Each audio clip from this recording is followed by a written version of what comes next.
All right. This is we're jumping right in. This is episode 3. Episode 3, Behind the Podium. It's been a while. Feels good to be back, shooting the breeze. Yes, indeed. We had a very successful, fun Songs of Healing and Hope concert. Seems and now like we're lifetimes ago. moving on to Christmas. Yeah, moved on. Have been moved on.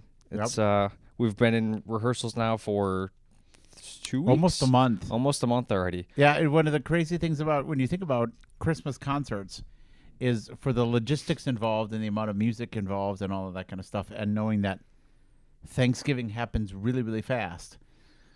You usually plan Christmas music before you do your fall stuff. So by summer, you got Christmas locked in, and then you can turn your attention to fall music, and then you come back to Christmas music because no matter how many times you do it, it sneaks up on you really fast. You think, oh, cruising through October, great, I can relax. Halloween, that's great. Boom, Thanksgiving, Christmas, right there.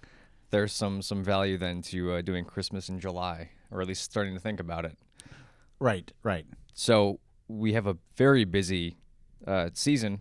We're cramming 4 performances into a matter of a week, basically. Cramming might not be the word that I would use, but yes, this year. I mean, it's gonna feel. Yeah, the Chorale is trying.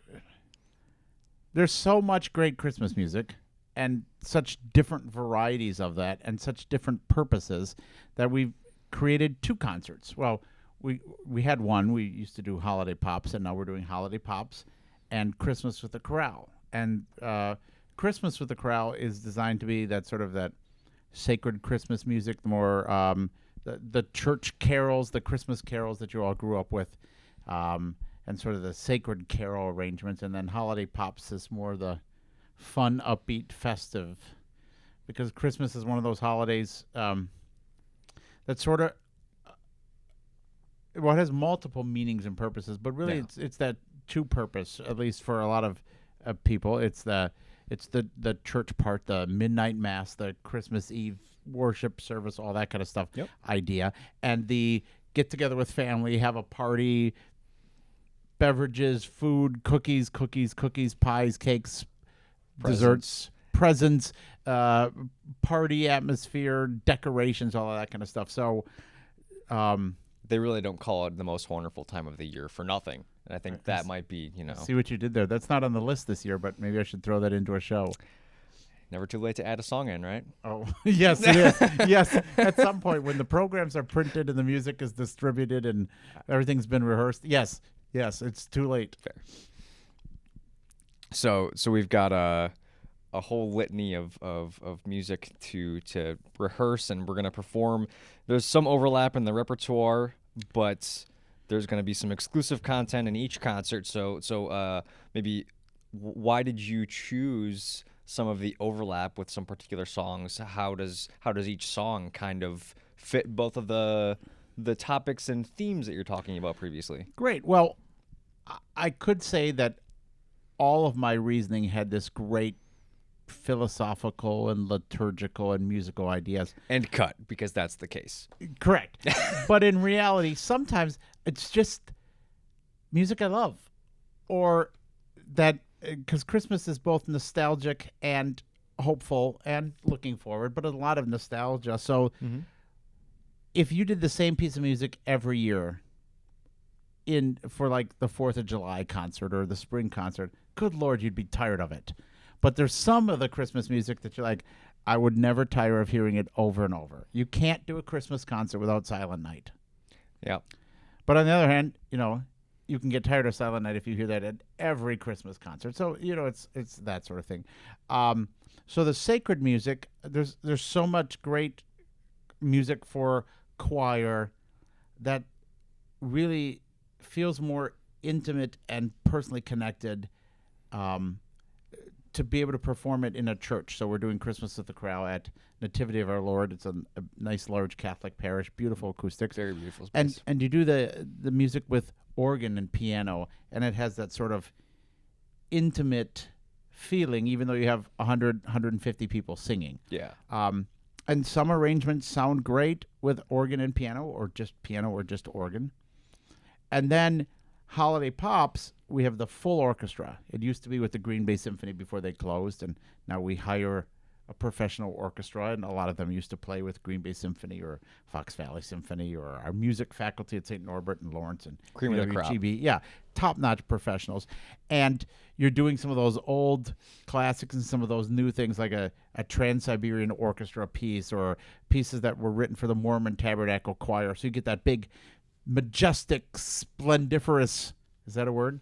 I don't We're know. going to coin it, if So not. you got trumpets and trombones and the organ and strings and all of that stuff just sort of filling up the space, and that's sort of the trying to capture those two moods of Christmas that's quiet and soft and reflective and introspective and meditative and beautiful and nostalgic, and Christmas that's just a lot of hoop-de-doo, all the Hoop-de-doo, I smells like and that. bells, and literally bells, you know.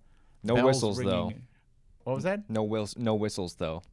Whistles? Bells and whistles, the old Oh. phrase. Got it.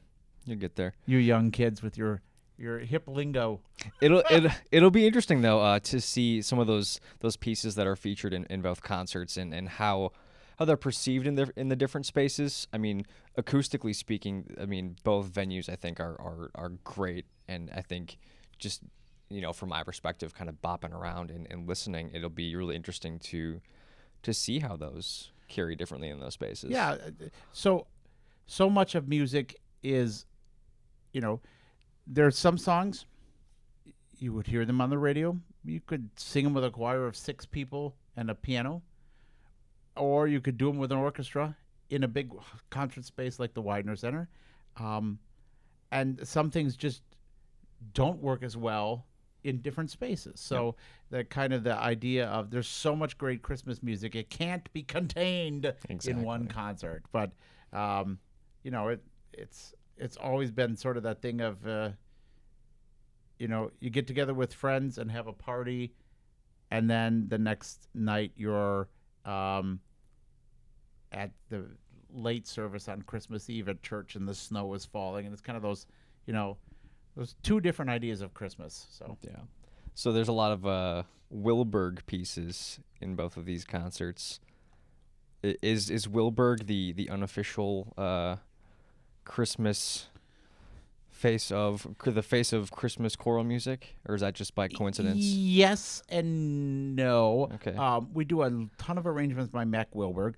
Mac Wilberg is the director and arranger-composer for the Mormon Tabernacle Choir. Got it. Okay. So easy. It used to be called the Mormon Tabernacle Choir. They changed their name, and I can't remember exactly what it is, but you can look it up. But we'll put it in the bottom. everyone knows it as the Mormon Tabernacle Choir. Yeah. So a lot of times when you're trying to get 150 people together and an orchestra, you're not also rewriting all of the music every year.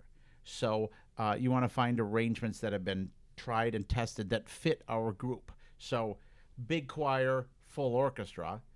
You find professional groups that are kind of like just a slightly step up. Aspirational. Yep. Yeah, but they have the information.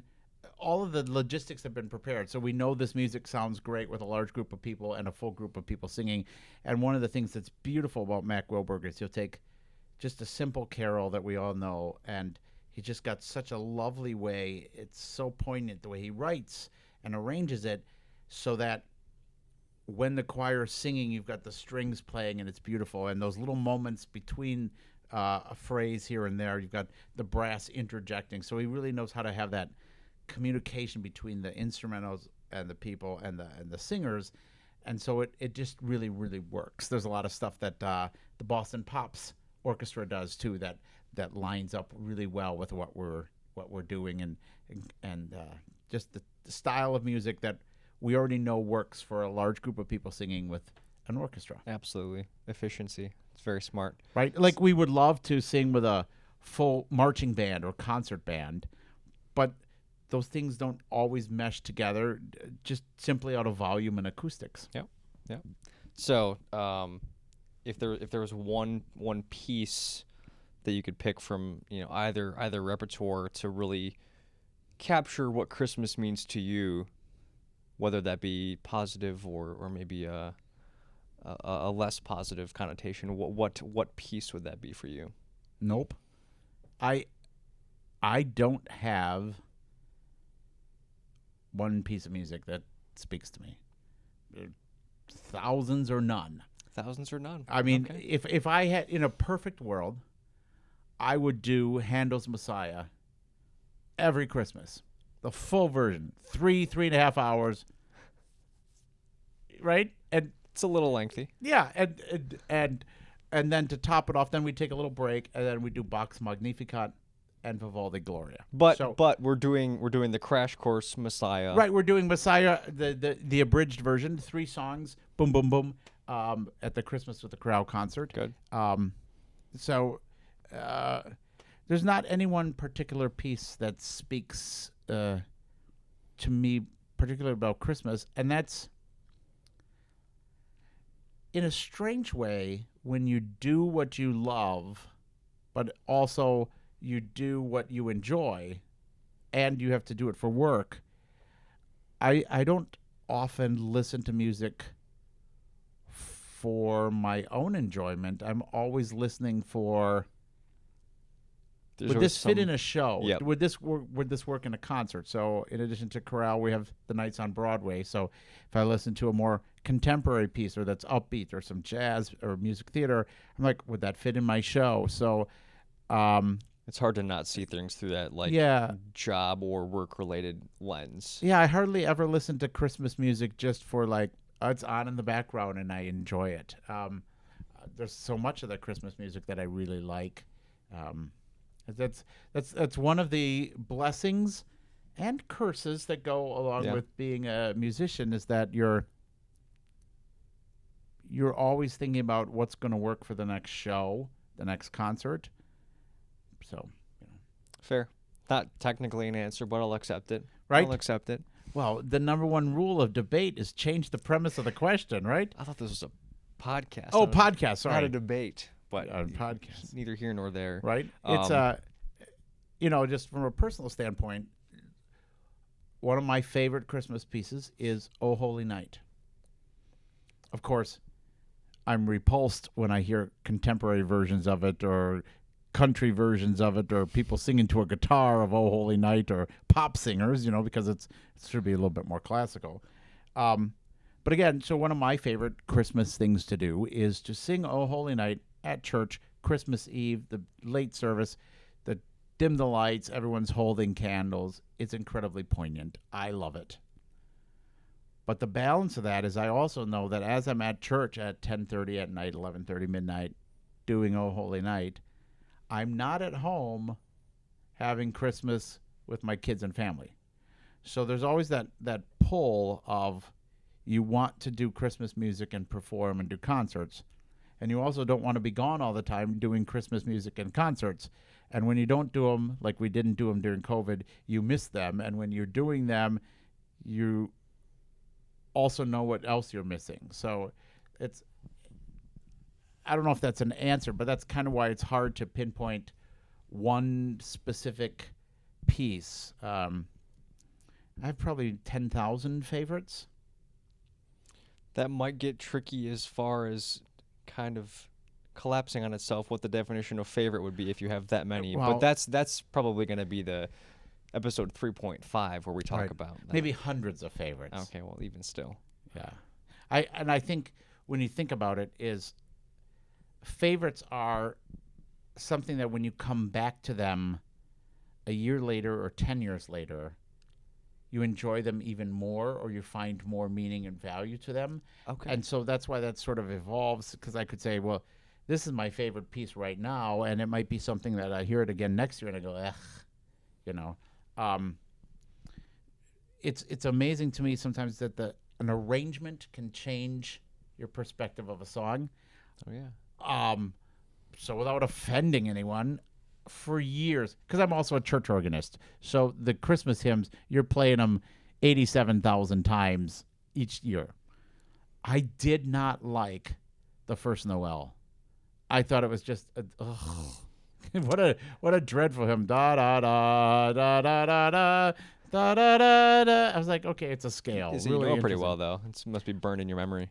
And then years and years ago, when I was younger and the accompanist for the chorale, we did the Mac Wilberg arrangement of the first Noel, and it blew me away. And Interesting. now it is. I won't do a concert without it. I love it. It's my favorite. I love that trajectory though. Like I've had similar things, not Yeah. necessarily in arrangements, but like I'll hear a song and like despise it. Come back 2 years later, I'm like, okay, whatever I've listened to in the meantime has re-engineered how I view music. So all of these pieces now fit together, and this is Right? It's immaculate. it's like somehow that arrangement just had a very different sense and very different take on that selection. So that would be an example of one of my huge favorites, just because it triggers, well, not triggers, but it reminds me of experiences of that piece. So, one of the great things about Holiday Pops is, I don't know if I'm on year 20 or 24 or however many years we've been doing it with the chorale. So I still have hanging over my desk a picture of my oldest daughter at about age like 4 or 5 adjusting my red bow tie for Holiday Pops. Oh yeah. And it also reminds me that I used to be a lot younger and I didn't have any gray hair at that time. And as we still have the red bow ties for Holiday Pops. And now she's 24 and living on her own and having a great life. And it just reminds me that Holiday Pops is just such a strong tradition, and it's so much fun to do. That's very, I think that's very, to use your word, poignant, very, very topical for just the whole idea of Christmas and the tradition that it brings. Because, I mean, whether it's the bow tie thing or whatever else anybody else practices, like it's sort of the tradition that is comforting.